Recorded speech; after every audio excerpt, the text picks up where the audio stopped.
সিয়ামরত মহিলার দিনের বেলা পিরিয়ড শুরু হলে দিনের বাকি অংশ না খেয়ে থাকতে হবে, খেলে কি গুনাহ হবে? আমি গর্ভবতী, আমার বমি হয়, মাথা ঘুরে, তাহলে আমার রোজার বিধান কি? ফরজ সালাত আদায় না করে রোজা রাখে, তার রোজা রাখার যৌক্তিকতা কতটুকু? রোজা থাকা অবস্থায় উজুর সময় গড়গড়া কুলিও নাকে পানি দেওয়া যাবে কিনা? রোজা অবস্থায় স্ত্রীর কতটুকু কাছাকাছি যাওয়া যাবে? রোজা রাখা অবস্থায় স্বপ্নদোষ হলে রোজা থাকবে কিনা? রোজা রেখে ঠোঁটে পেট্রোলিয়াম জেলি ব্যবহার করা যাবে কিনা? রোজা রেখে মেহেদি নখে আর মাথায় দেয়া যাবে কিনা? তারাবিতে আমরা যে দোয়া পড়ি এবং মোনাজাতে যে দোয়া করি এটা সুন্নাহ সম্মত কিনা? রোজা থাকা অবস্থায় হাতের বা পায়ের নখ কাটা যাবে কিনা? অসুস্থতার কারণে তারাবি যদি 20 রাকাত না পড়তে পারে তাহলে কত রাকাত পড়া উচিত?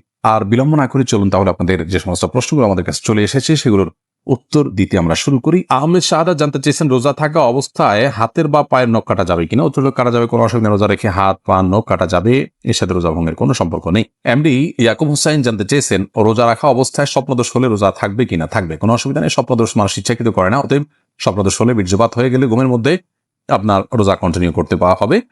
স্বপ্নদোষের কারণে বীর্যপাত হলে সে কারণে আপনি গোসল করবেন, গোসল ফরজ হবে আপনার, কিন্তু রোজা ভাঙবে না। নাজির আহমেদ ফারুক আপনি জানতে চেয়েছেন, তারাবিতে আমরা যে দোয়া পড়ি এবং মোনাজাতে যে দোয়া করি এটা সুন্নাহ সম্মত কিনা? ভাই, তারাবির 4 রাকাত পর পর দোয়া পড়া বা তারাবির শেষে সবাই মিলে আলাদা করে দোয়া করার কোনো শিক্ষা, কোনো নির্দেশ রাসূল আকরাম সাল্লাল্লাহু আলাইহি ওয়াসাল্লাম থেকে দেন নাই। সাহাবায়ে কেরাম তারাবি জামাতের সাথে পড়েছেন, কিন্তু তারা এরকম কোনো দোয়া করেছেন বলে কোনো প্রমাণ নাই। আর শরীরে কোনো কিছুর প্রমাণ না থাকলে ইবাদতের মধ্যে কোনো ইবাদতের মূল স্ট্রাকচার বা পদ্ধতির মধ্যে কোনো কিছু হাদিসে না থাকলে সেটাকে আমরা ইবাদতের অংশ হিসাবে যুক্ত করা এটা সঠিক কাজ নয়। আমরা মনে করি যে এটাকে কেউ যদি তারাবির অংশ মনে করেন তাহলে ভুল হবে। হ্যাঁ, মাঝে মধ্যে করলেন সেটা ভিন্ন কথা। সলাতের পর দোয়া কবুল সে জায়গা থেকে যা যা মতো দোয়া করলেন সেটাও অসুবিধা নেই, এটা ঐচ্ছিক বিষয়। কিন্তু সিস্টেম বানিয়ে নেওয়া এবং এটাকে একটা ফরম্যাটে আনা যে নিয়মিত এই কাজটা করা সেটা কিন্তু সঠিক নয়। সেদিন আপনি জানতে চেয়েছেন, অসুস্থতার কারণে তারাবি যদি 20 রাকাত না পড়তে পারে তাহলে কত রাকাত পড়া উচিত? তারাবি 20 রাকাত না পড়তে পারলে যতটুকু তৌফিক হলো ততটুকু পড়বেন। তারাবির রাকাত ফুলফিল না করলে যে কোনো গুনাহ হবে এমন না, ফরজ রোজার মতো। অসুস্থতার কারণে আপনি যদি 2-4 রাকাত 6 রাকাত কমও পড়েন কোনো অসুবিধা নেই। শিহাব মন্ডল জানতে চেয়েছেন, রোজা অবস্থায় আতর বা পারফিউম ব্যবহার করার বিধান কি? উত্তর হলো জায়েজ আছে, কোনো অসুবিধা নেই। আতর পারফিউম ব্যবহার করা যাবে, রোজা রেখে তেল ব্যবহার করা যাবে, কোনো অসুবিধা নেই। এরপরে সাইদুর রহমান জানতে চেয়েছেন, ইফতার ও সাহারির নিয়ত সম্পর্কে কিছু বলবেন? মুখে আরবি উচ্চারণ করা কি জরুরি? ভাই সাইদুর রহমান, নিয়ত হলো ইচ্ছা করার নাম। নিয়ত শব্দের অর্থ হলো ইচ্ছা করা, আর ইচ্ছা মানুষ মন দিয়ে করে। আমি ইচ্ছা করেছি, অর্থাৎ আমি মনে মনে কোনো প্ল্যান করেছি, এটার নামে হলো নিয়ত করা। রোজার নিয়ত করতে হবে অন্যান্য সমস্ত আমলের মতো, ইন্নামাল আমালু বিন্নিয়াত, সমস্ত আমলে নিয়তের উপর নির্ভরশীল। নিয়ত না থাকলে কোনো আমলই গ্রহণযোগ্য হবে না। কিন্তু নিয়তের মানে এই না যে মুখে উচ্চারণ করতে হবে। শরীয়ত আমাদেরকে মুখে উচ্চারণ করে নিয়ত করার কোনো শিক্ষা দেয়নি, এবং রোজার জন্য আলাদা কোনো নিয়তের শিক্ষা আল্লাহ তাআলা দেননি।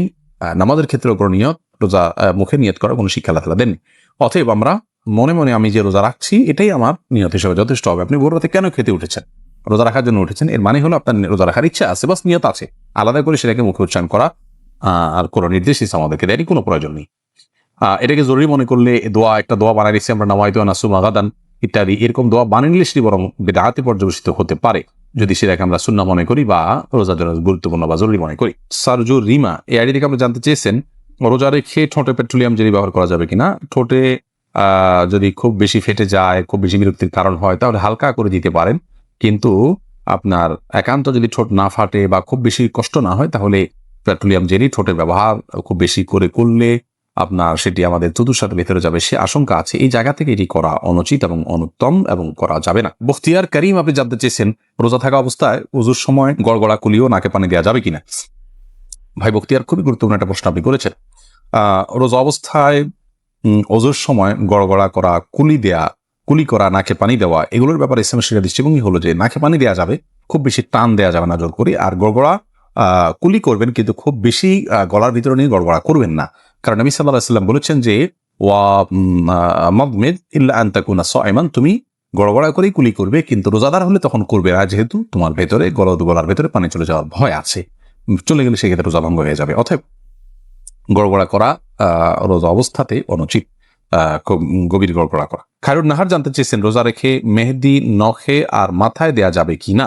রোজা রেখে হাতে, নখে ইত্যাদিতে মেহেদি দেওয়াতে কোনো অসুবিধা নেই। আবু বকর সানি আপনি জানতে চেয়েছেন, শয়তানকে রমজানে বেঁধে রাখা হয় কিন্তু তারপরও নামাজে মনস্থির থাকে না, এর জন্য কি করতে পারি? শয়তানকে রমজানে বেঁধে রাখা হয় কিন্তু আমাদের মন বা প্রবৃত্তি যেটা আছে তাকে বেঁধে রাখা হয় না, তবে সে তো আমাদেরকে মন্দ কাজের দিকে পরিচিত করে। আল্লাহ বলেছেন, ইন্নান নাফসা লাম্মারাতুন বিসসু, মানুষের প্রবৃত্তি মানুষের খারাপ কাজের নির্দেশ দেওয়া। অতএব শয়তানের শুধুমাত্র যে এই কাজ করে তা নয়, সেই জায়গা থেকে আমাদের নফস বা প্রবৃত্তিও আমাদেরকে কিন্তু ক্ষতিগ্রস্ত করে, সেটাকে নিয়ন্ত্রণ করা শিখতে হবে।